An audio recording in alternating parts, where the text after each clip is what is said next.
CV, and I'm back with another video. If y'all don't know, this is for educational purpose only, y'all. Right? Each one teach one moment. All right, we getting back into the swing of talking about segregation again and why it is needed. But I wanted y'all to hear this, and I have my own commentary on it. We gonna do.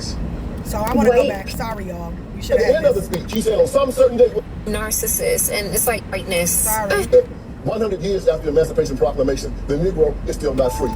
He said 5 times in that speech that we were not free. It turned the Declaration of Independence on its head, because in our Declaration of Independence it says that our freedom was an unalienable right given us by God. Right. John Locke in his second treatise of government said that an unalienable right is a right given from God. It is irrevocable, non-transferable, and unsellable. The government cannot touch it. It supersedes law. It supersedes the Constitution. However, King said that we was coming to government and to the white man for our right to be free. Right. Even at the end of the speech, he said on some certain day we'll be free at last, free at last. Thank God Almighty, we're free at last. Right. He said in that speech, when will we be satisfied? He said we will never be satisfied until justice rolls down like water and righteousness like a mighty stream. That's a fancy way of saying never. Right. And so black people heard that speech and said that we were not free in America. And we make our children recite that speech every single year on King's birthday. And they say in that speech, the Negro is still not free. And today they're still marching, 60 years later, telling black people, you're not free. Beg for reparations, beg for affirmative action, kill your children in the womb, cut off your child, you castrate your children, let drag queens come into school and shake their behinds in your children's faces, run God out of the public square, and then they end up like George Floyd. But the one thing they do consistently is they vote for the Democratic Party, and the places where George Floyd lived, they stay in absolute power. Right. Facts. So, and this is what I wanted to give commentary on. I want black people to understand freedom, right? As long as you preconceive that you are not free, you have the freedom to do right or wrong or whatever it is in your life, despite the consequence. You are free. It is when you think that there is a consequence that you are not. For instance, I remember a while ago, maybe 1 or 2 years back, when there were black people was like, let's rebuild the Black Wall Street. That's a person that's free. Then there were people who'd be like, but what if white people bomb it like they did before? That is a person not free. When you are living in fear, you are chained and confined mentally. That is what Martin Luther King meant by not being free.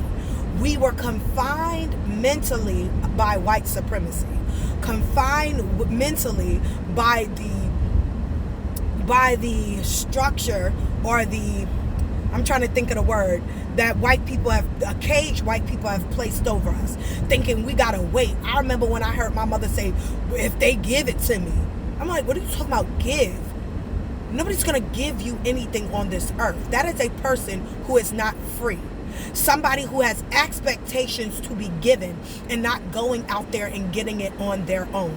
Somebody who, I'm not saying they don't owe us. They owe us, and that has absolutely nothing to do with reparations for no damn slavery. They owe us because they stole and burned down our cities and our infrastructures, stealing businesses as well as inventions, as well as police brutality. That is what they do owe us for. But nevertheless, we're not going to push for them to give it to us. What we need to do as a black person is segregate. No desegregation, no, segregate fully. We need to build up our own infrastructures. Do you understand me?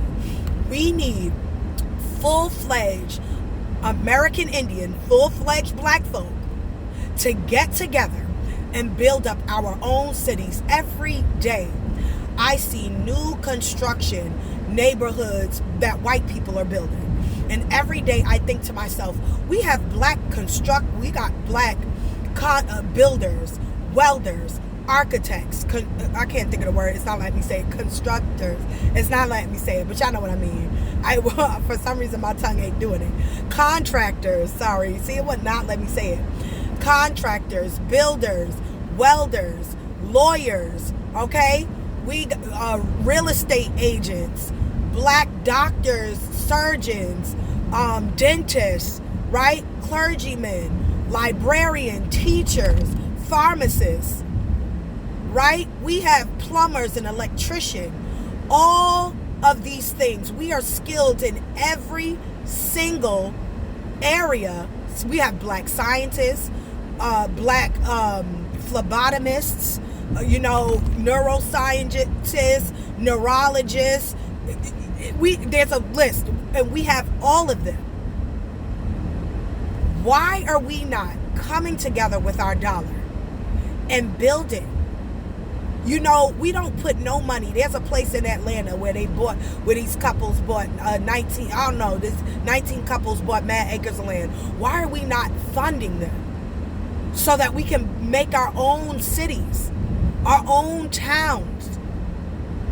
We need to go back, our own trains, our own planes, our own runways, our own every single thing, our own taxis, our own Lyft, our own Ubers,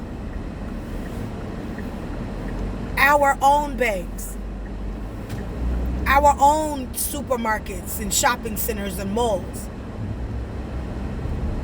We need to not keep saying this hypothetically or fictionally.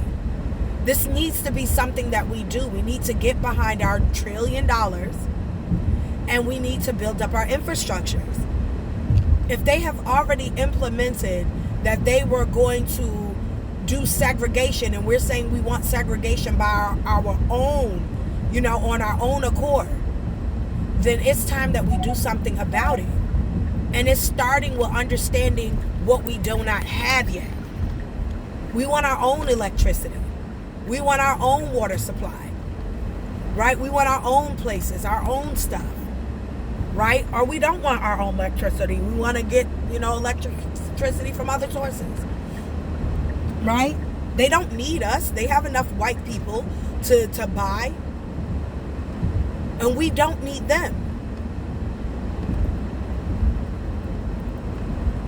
The idea that we have not come together not all of us have not come together yet to understand. I just seen a couple of horror stories still about black people going into these medical facilities and getting hurt, getting killed. We would never go to any of these establishments if we weren't forced. We're forced to go into Walmarts. We're forced to go to New York State health medical clinics. We're forced because there's not enough black ones. We're forced because we wouldn't even enter any of these establishments if we weren't forced. And we know this. If we could go to black doctors, that's where we would go. If we could go to black surgeons, black family doctors, medical doctors, gastrologists, right? Neurologists, we would go. We are forced, literally forced, to go to all these establishments. How do they do it? That's why they don't give us loans. Right? And I know we going back. That's why they don't give us loans. We have to get and put our money together. We have to start putting our money together. Right? Putting our money together and saying, all right, well, we all know that we need low income housing, right? We know that we need housing for our people. Why not go into urban, as they would say it, areas? Well, why not go where we find some land? Why do we keep going in areas already occupied? That's number one. Why don't we go to Utah? Utah got acres of land, right? And I was like, I know it's dry air, but still doesn't matter. It's acres of land. $10,000, 20-acre land. I was telling my sister this a couple of years back. We had $10,000. We could have bought 20 acres of land. Why the hell did we not? It's the dumb part. Because we could have easily got behind a contractor and started saying, well, let's build on this 20 acres of land. We're going to build a couple of apartment complexes. or the apartment complexes. In that apartment complex adjacent it, we're going to build like 3 or 4 of them, right? And we're going to allow in, we're going to allow in low income housing. Now you're going to make your money back, right? You want to make sure you want to make sure you at least make a profit, right? You got to run your town, right? So it got to make sense. We have a man who already invented a way to clean water and get clean water, right? So there we can use his resources, right? And build it so that our house is efficient to get running water. There are many ways to get electricity, more than you think, right? We can equip our homes with solar panels, right? We can equip them with other ways. There are other ways to get electricity and bring electricity to our towns. However we want to get electricity, we can get electricity into the town. But if we put our dollars together, just like they did in Atlanta, we can build up the town. We can build up in that town a store, a laundromat, and all that, and then all the other things come with it.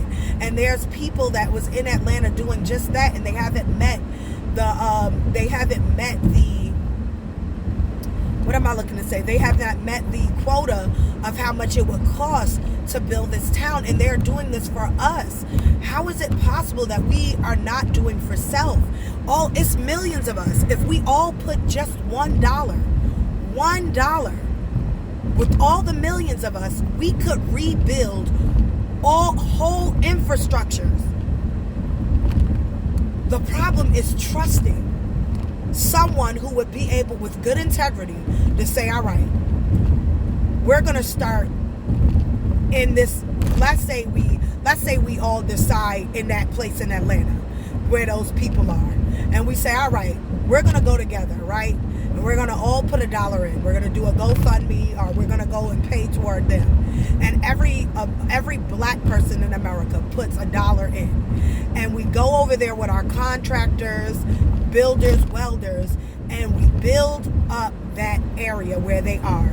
We go even if we bring ourselves and our manpower down there to help foresee our money get put to use. We go down, we pack up our children. This is an educational thing. Forget school. We pack up our kids, right? Because we're making history. We pack up our kids. We go down there and we go begin to build, seeing our money put to use. We begin to build, vote together on what we want the homes to look like, how we want our stately buildings, how we want our business, what businesses should go in it, how to keep it, and then how we should turn around and do this somewhere else. This is what we need to be doing and getting behind in 2025. We need to be building up black infrastructures, black places. We cannot start. I'm tired of us asking for help. We are our only help. They're not going to help us do anything. If they were, they would have already. It is time for us to stop looking for help and be our own help. I say bring back segregation, not as spite, but to understand black excellence. I'll do you one better. I'll play the other video before we get off here at the beginning. You really think they woke up and said, wow, black people are human after all. Let's be nice. They didn't desegregate because they loved us. Understand that's not the point. They were doing that to protest. Even if you don't have a car, there are probably plenty of black people. Did you hear the part that I said that we had our own bus line? Right, I know, but we shouldn't have that. Because you were talking about how everyone should be together, we should all unify. But if we stay separate, if we keep having black water fountains and white water fountains, white schools and black schools, we'll never have that unity. There's a difference between natural immigration or migration between the races and forced desegregation. When you force it, you cause animosity and chaos. Right. When you let it be a natural thing, it happens a lot more smoother. Not everybody discriminated against each other. There was black and white people that came together all the time. It was certain places where they held true to those structural things that were Democrats put into place to cause division. Right. I don't think that she should have forced that. I think that black people should have had their own bus line and became competitive, and then therefore they merged. Right. Because that's the problem with our society is we gave up a lot of our own generational wealth trying to get in the bed with a group of people that didn't really want us at the time. We had resources that we forfeited. We had education systems that we could teach our own history if we wanted to. But we forfeited that to stage this issue that wasn't as prevalent as Martin Luther King and the others made it. Back. I want to know where I'm not welcome, okay? Put them signs back up. Colors only, whites only.